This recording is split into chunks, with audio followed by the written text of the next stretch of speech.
Pembacaan cerpen oleh Sulisnida Mutmainnah dengan judul Si Penjual Waktu, karya Y. Edward Horace S. merupakan nomine terbaik fiksi Kompasiana Award 2021 selaku pendiri cerpen sastra Pulpen Kompasiana Kopaja dan lomba baca cerpen. Apakah ia seorang dukun?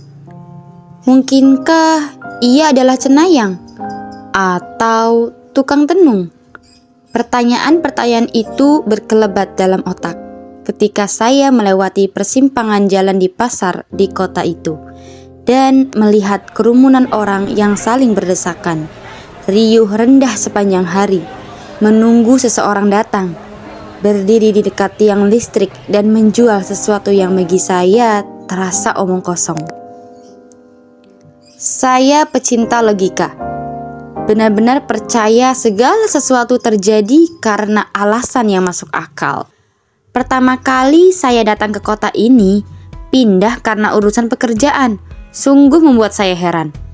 Salah satu penjual di pasar itu yang begitu dekat dengan rumah kontrakan baru saya selalu laris dagangannya tanpa perlu ia pergi ke sana sini menawarkannya. Dia seorang lelaki, sekitar 40 tahun umurnya. Badannya sedikit bungkuk. Ia berjalan menggunakan tongkat. Pipinya tirus, cekung ke dalam. Matanya sayu. Rambut dan jenggotnya gondrong, hitam memanjang. Tangan kanannya memegang seutas tali yang terikat pada dua sisi sebuah jam beker bulat seukuran genggaman tangan berwarna coklat. Sesekali ia menggantungkan jam itu di lehernya. Ia akan mulai berjualan tepat di sebelah tiang listrik di persimpangan itu. Ketika tengah hari di dekat kumpulan para penjual daging dan sayuran yang sudah lebih dulu sedari pagi memenuhi kios demi kios pasar itu, lalu berteriak susah payah agar pembeli datang. Sementara para pembeli sudah berjubel sekadar menunggu kedatangannya. Tahukah kamu apa yang dia jual? Waktu. Iya, waktu. Apa maksudnya dia menjual waktu? Saya juga tidak habis pikir. Bagaimana caranya menjual waktu? Bu, kalau ada perlu, datang saja ke dia, kata tetangga saya. Ia baru saja membeli waktu dari penjual itu. Ibu beli apa darinya? Waktu, Bu, waktu. Apa sih, Bu? Yang jelas ngomongnya. Maksudnya apa ibu beli waktu? Tetangga itu mengajak saya duduk di teras rumahnya. Bibirnya tersenyum seperti habis beroleh sesuatu yang menggembirakan. Iya, Bu, saya tadi habis beli waktu. Saya dapat 3 kali 24 jam. Lumayan, Bu, saya bisa bernapas untuk cari pinjaman. Maksud ibu? Tetangga saya terus tersenyum. Kali ini seperti ada sedikit beban yang baru lepas dari pundaknya. Maksud saya jadi ketambahan waktu 3 hari untuk bayar hutang.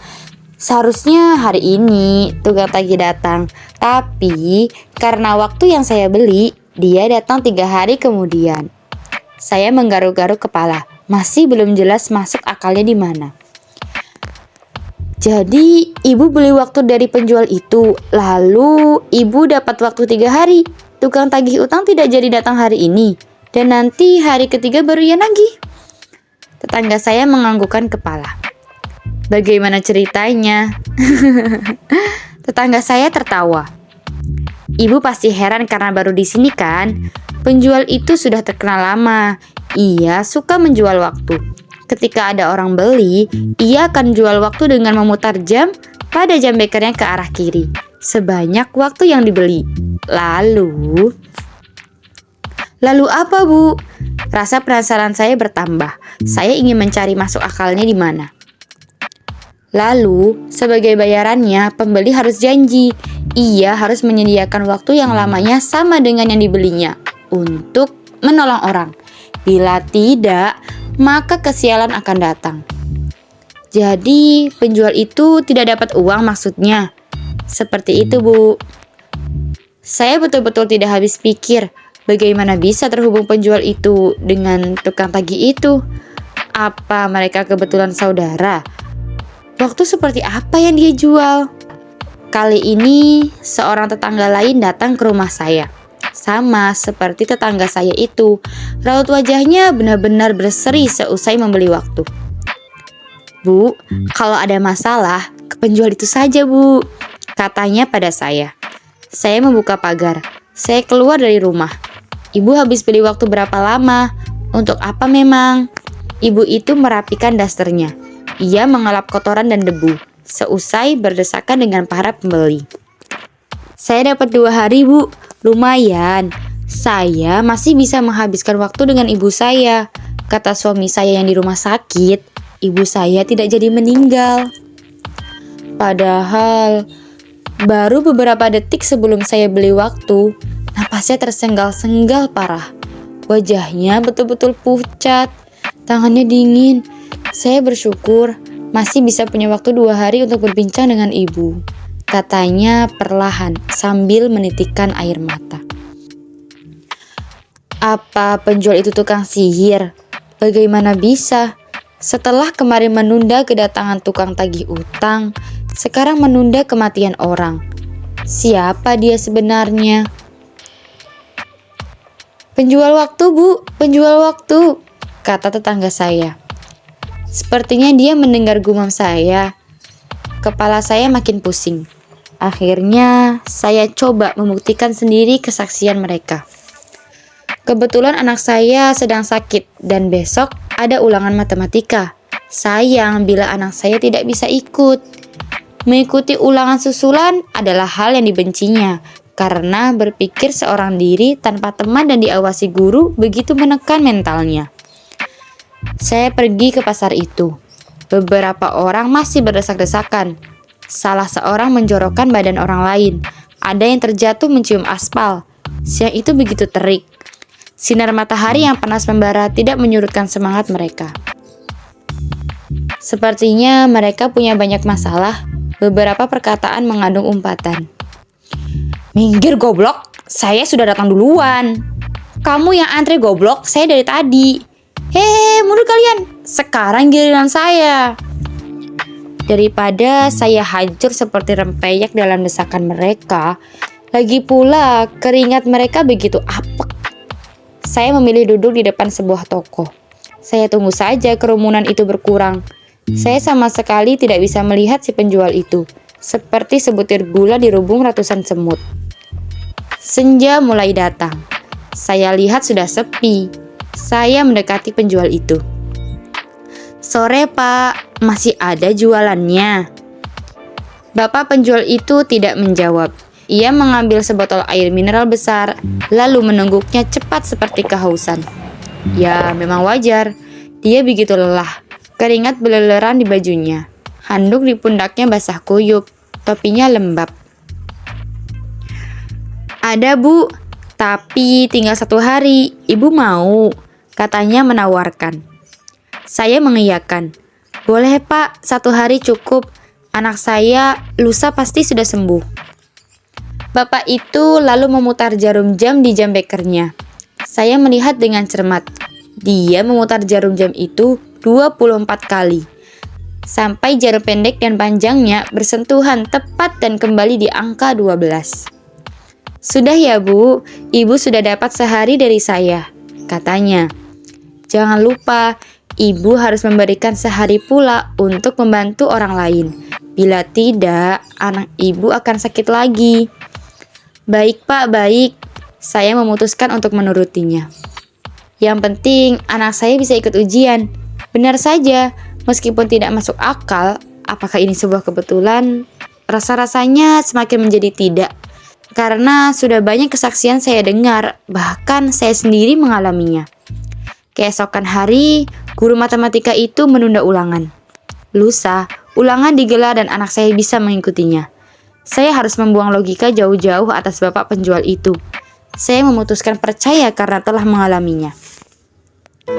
Demikianlah, Kehadiran penjual waktu itu dari hari ke hari, bulan ke bulan, tahun ke tahun, terus saja dirubungi banyak orang yang ingin membeli waktu darinya untuk meringankan masalah mereka.